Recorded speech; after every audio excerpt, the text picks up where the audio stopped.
బాధపడంగానే ఇప్పటికి కూడా అయ్యగారుల మాటిని పెద్ద మనుషుల మాటిని కూడా మీరు అందరు వచ్చిందని కూడా మీకు తలవంచి నమస్కారం చేస్తున్నా. మీరు ఎప్పుడు కూడా నన్ను ప్రెసిడెంట్ అయినాను కాదు, మీరు ఏదైనా అయ్యగారులకు హానికరం జరిగింది అంటే మీరందరూ కూడా నా వెనక అందుబాటులో ఉంటే ఈగ కూడా ఆనకుండా చూసే బాధ్యత మన మండలం ఉన్న కార్యవర్గంది.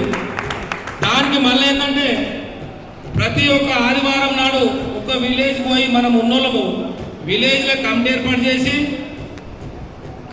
చేయాలి. మళ్ళా విలేజ్ అయితే మన మండలం అయిపోతుంది కాబట్టి దొంకొండ ఉంది, మనకు బీపేట ఉంది, పల్వంచి ఉంది, మాచారెడ్డి ఉంది, కామారెడ్డి ఉంది.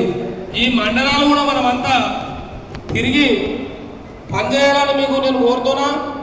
మన క్రైస్తవులను మొత్తం ఒక్కడే దగ్గర కాదు, మన జిల్లా లెవెల్ మన మండలం నుంచి జిల్లా ప్రజలను కూడా తీసుకొని మనం ఇంకా ముందుకు సాగి అన్నగారులు ఉన్నారు కాబట్టి ఇంకా పెద్ద మనుషులు ఉన్నారు, చదువుకున్న వాళ్ళు ఉన్నారు, వాళ్ళందరూ కూడా మన స్టేట్ లెవెల్ క్రిస్టియన్ల ఐకమత్యము చూపించాలని కోరుకుంటూ చిన్న ఈ మాట నాకు అవకాశం ఇచ్చడానికి సెలవు తీసుకుంటాను.